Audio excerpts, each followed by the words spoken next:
Hello, Giants fans, and welcome to a new edition of the Valentine's Views podcast here on YouTube. Please like, share, and subscribe to support the channel. All right, with the Giants looking for a veteran quarterback option in free agency or in the trade market, and with all sorts of speculation running around the internet regarding Aaron Rodgers, I thought I would turn to an old friend to discuss the Rodgers situation. And I'm joined today by former Big Blue View contributor and current writer for Jets X Factor, Rivka Boord. Rivka, nice to see you, and thanks for a little bit of time. Thanks for having me, Ed. And just before we get started, folks still miss you at Big Blue View, by the way. Just I just really appreciate that. If I had the time, I'd come back to it.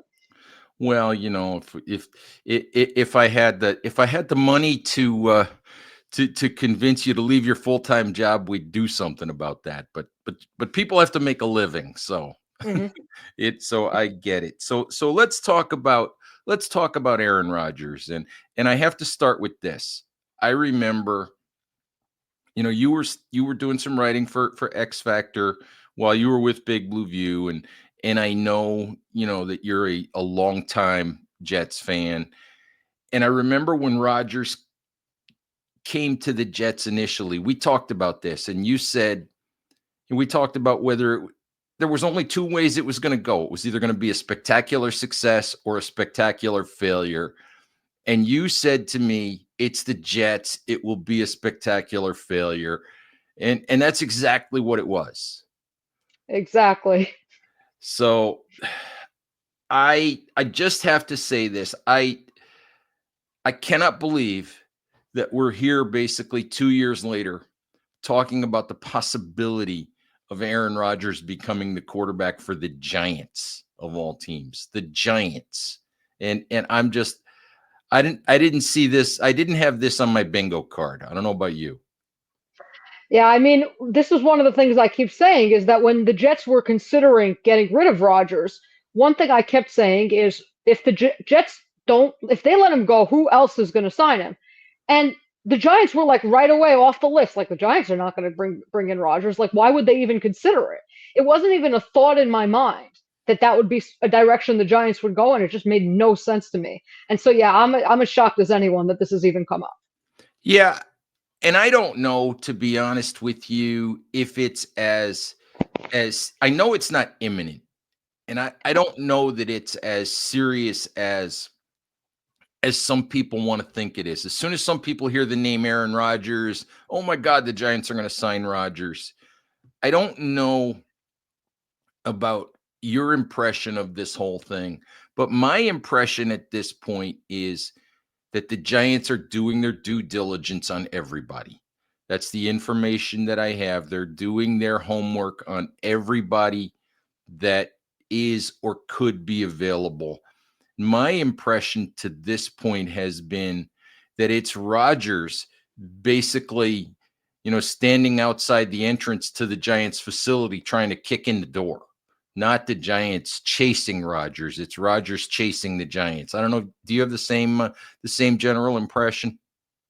So that part I wouldn't have necessarily known that Rodgers was specifically going to seek out the Giants, but my impression is definitely look, any team that needs a quarterback is going to explore all options, particularly if they're thinking that they're going to go the veteran route.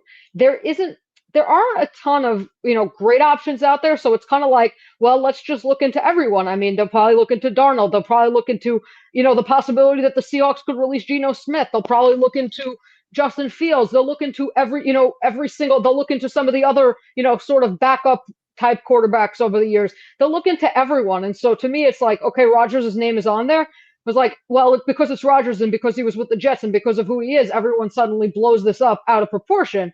But the way I read it when I saw the name Aaron Rodgers was like, okay, he's just one of a list of quarterbacks. It's like they're all the quarterbacks are available, so they'll make a phone call about him. That doesn't mean that they're actually interested in signing.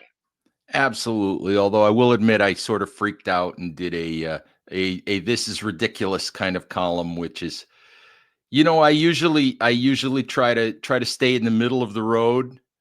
but I was not on the middle of the road in this one. I want nothing to do with Aaron Rodgers, and I know you're not a fan either. After 2 years of Jets of watching him with the Jets.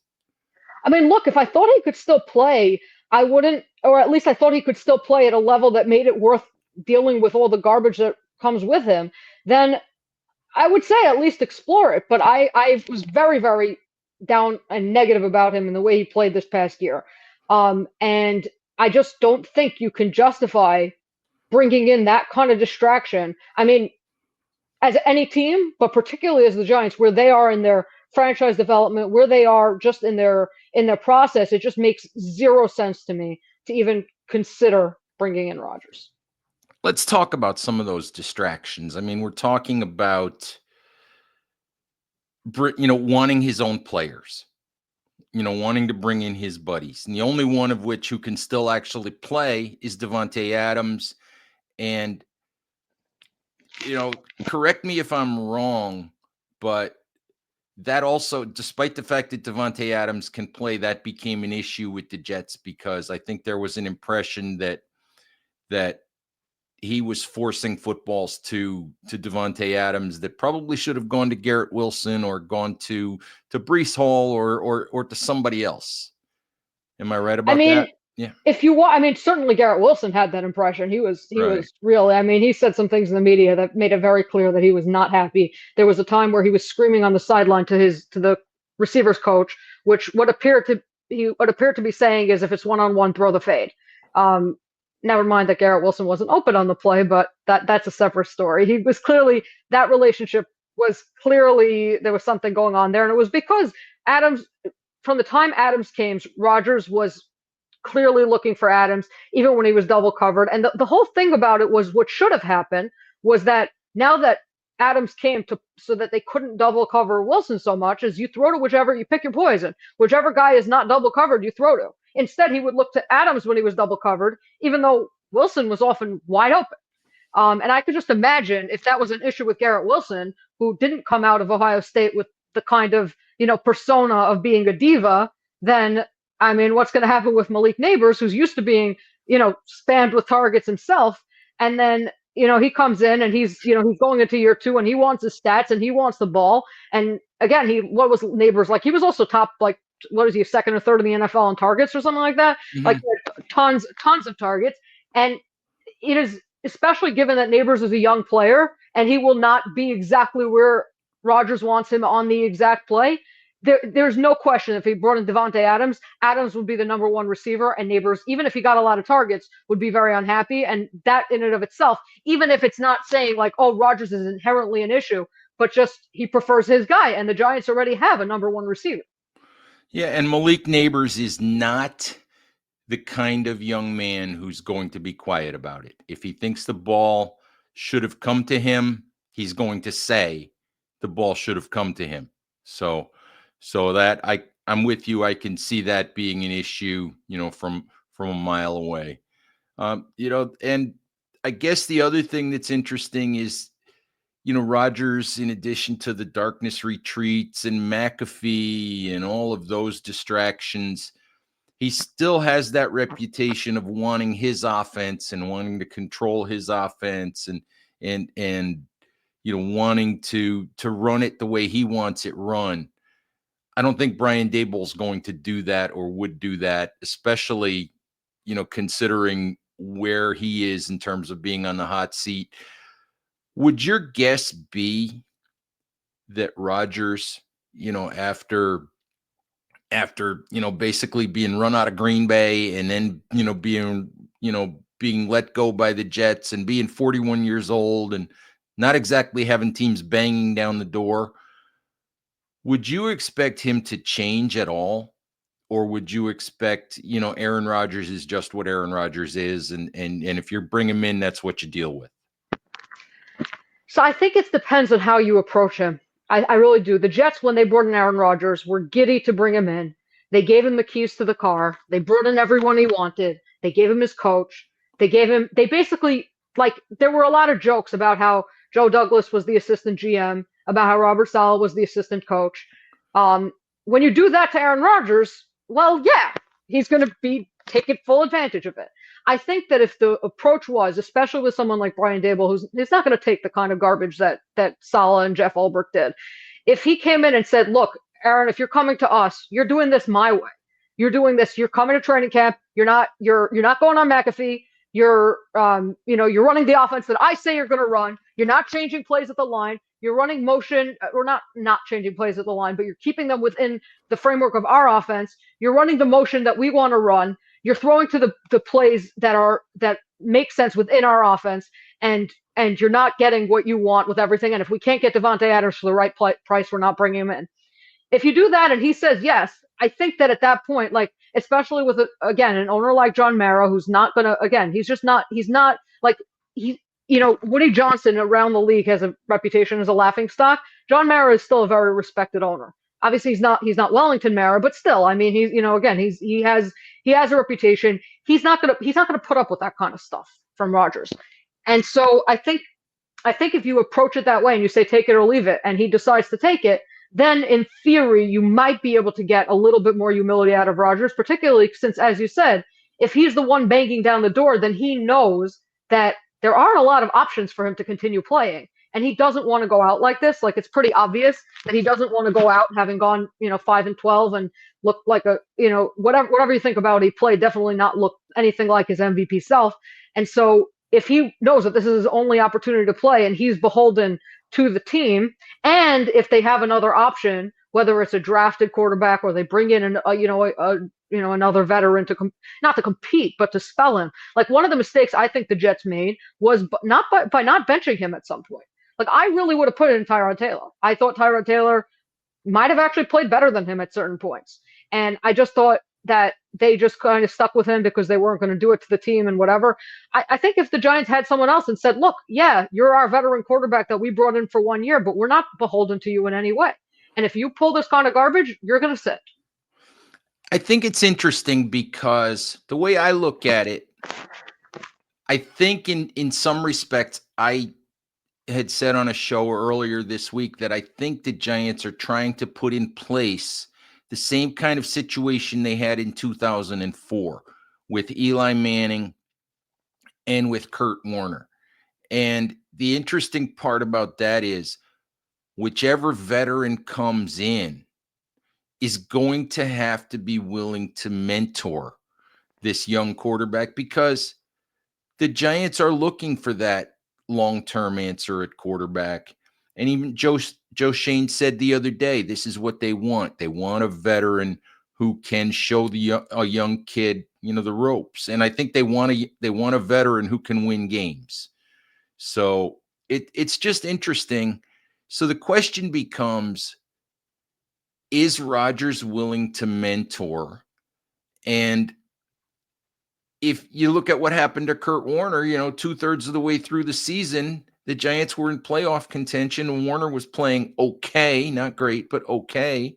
And the Giants made the decision that it was better for the franchise to sit him down and go with Eli. And Kurt Warner handled that with incredible grace and dignity.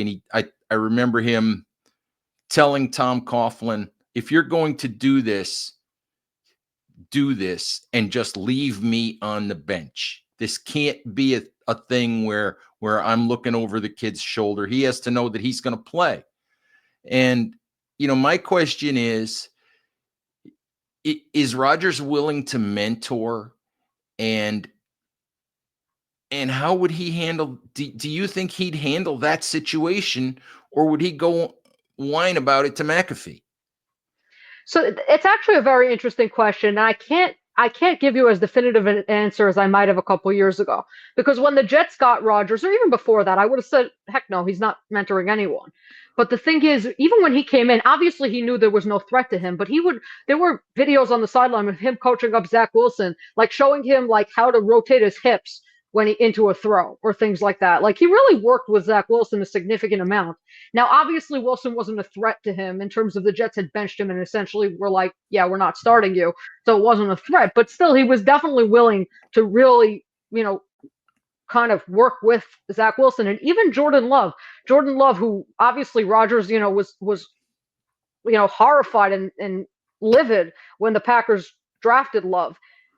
every indication is that he mentored Love. Maybe not like, full on mentoring the way, Warner might have done with Eli Manning or Eli with Daniel Jones or some of the league's, veterans have done with Grace. But I mean, every indication seems to be that he did not treat Jordan Love the way Brett Favre treated him. I mean, if you read the biography Ian O'Connor wrote about Rodgers, I mean, the stuff Brett Favre did to Rodgers when he was, new in the NFL was, I mean, it couldn't have been, it was atrocious for any young kid. And so it doesn't seem like Rodgers did that with Jordan Love. And so in that sense, I do think that if he was really there were rumors that he had said, I think he may have even said it to the media with the Jets, that he would be willing to mentor a quarterback if they drafted one. And so again, if he's in a position where he knows it's towards the end of his career and this is his only opportunity to play and that he might just be passing the baton, could he decide that he wants his legacy ultimately to be as someone who, passed, kind of held the fort and then passed on gracefully while not being maybe as chaotic and as losing as much as he did with the Jets? Anything is possible. We've seen, all sorts of personality shifts or things people do differently as they get older. I would never have said that Aaron Rodgers was going to be one of those people because, I mean, he is who he's been all his life. But I mean, again, it just depends on what he sees going forward. Like, does he think that he's going to still be able to be MVP Aaron Rodgers who could play at a high level for a whole season? Or does he see it as, I don't want to go out this way with no other opportunity. Let me take whatever I can and whatever comes with it. Yeah, it's just it's hard to tell because it is Aaron Rodgers and there's a whole lot of quote unquote water under the bridge. So I want to ask you something else that's a different quarterback question, something that sort of gets away from Rodgers a little bit. Do you think the Jets sit at number 7 in the draft? And we hear all this chatter about Tennessee, about the Titans with the first pick, maybe, being willing to move that pick. Now, my personal opinion is there's only one place that really makes sense for the Titans to move that pick, and that's number 3 to the Giants, for the simple reason that if the Titans move to number 3, whatever package they get from the Giants, they can still get either Abdul Carter out of Penn State or Travis Hunter out of Colorado. And they've said they would love to have a quote-unquote generational player, which is a term that I hate, by the way. And they'd love to have extra picks. And moving down to 3 with the Giants gets them both. So I think, you move to 6, you move to 7, you move wherever, and you take yourself out of range for Carter and Hunter. So that's sort of a long preamble to, if Tennessee says that the pick is for sale, would the Jets try to get it? So look, there's definitely have been rumors to that effect. There has been some noise about that. The most recent reporting from Connor Hughes, who Giants fans will know too, and from other reporters, is that the Jets are more inclined to go the veteran quarterback route and maybe to draft a quarterback on day 2 or 3. So, for example, Justin Fields has been connected to the Jets a lot. That's probably the number one rumor. And so, the Jets have said that they're not closing the door on trading up to number 1. But it doesn't seem like their preferred route. And I'll tell you why, honestly. If you look at the Jimmy Johnson trade chart, right, the chart that that teams still seem to use, even though it's been proven to be statistically invalid, the chart of just that shows let's say the point assigns a point value to each pick in the draft, and then is used to value trades. The Jets to trade up for I forget the exact numbers, but basically to trade up from 7 to 1 and have it actually work out, I think they'd have to give up a minimum of 2 first-round picks, probably meaning this year's, next year's, probably the next year's 2, or they'd have to give up a 1, like 3 2s and 2 3s, or something ridiculous like that. Mm-hmm. And if you think about it, what I always think about is the Bryce Young trade, right? Where the Panthers gave up 2 1s, two twos, a three, and a four and DJ Moore, or something like something ridiculous like that. And then ultimately, yes, okay, in a vacuum, that's one thing, but then obviously the Bears end up drafting Caleb Williams, and you could look back at that now, and after 1 year of Caleb Williams, and kind of try to re-evaluate that trade.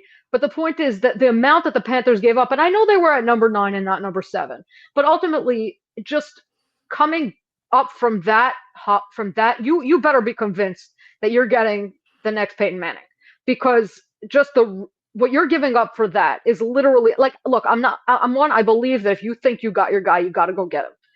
But I don't know if the Jets are going to be willing to do that, particularly because they're, again, they have a lot of other holes. And I'm not saying they wouldn't take a quarterback.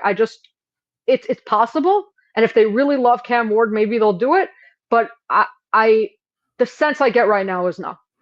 It's just, I'm with you. I always say the same thing. If you love a quarterback, you go get the quarterback.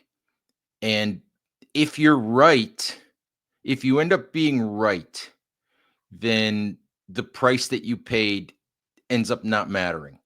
But if you're wrong and you give up all of that, then you set yourself back so far.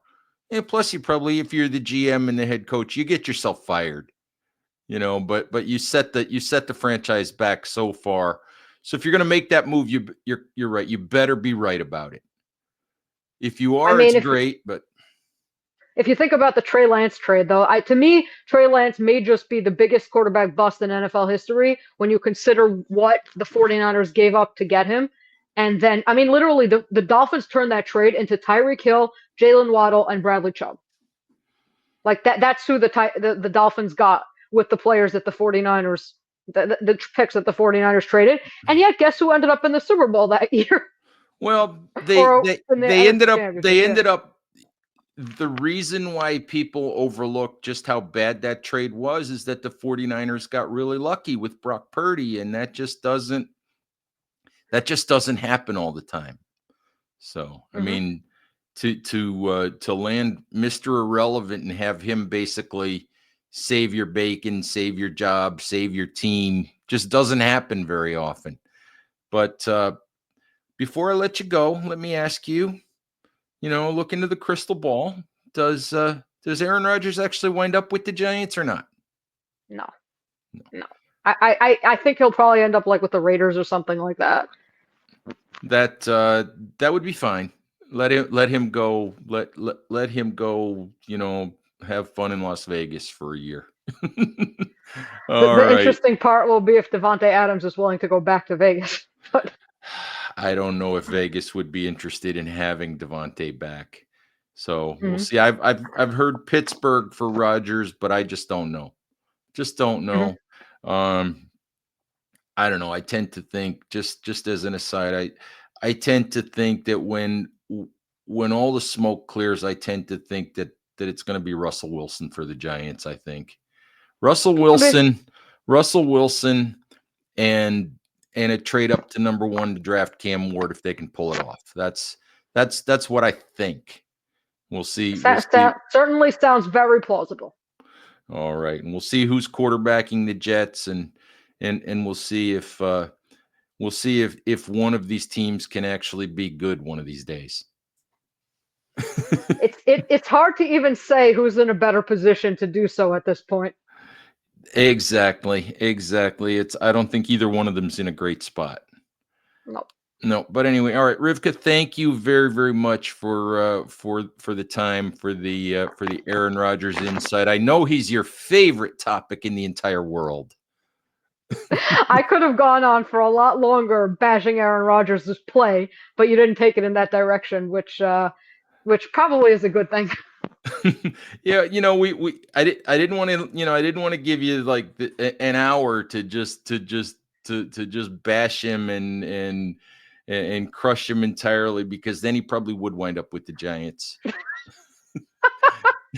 True. All right, Giants fans, thank you very, very much for watching. Please stay safe out there. Take care of each other, and we'll talk to you soon. Bye-bye.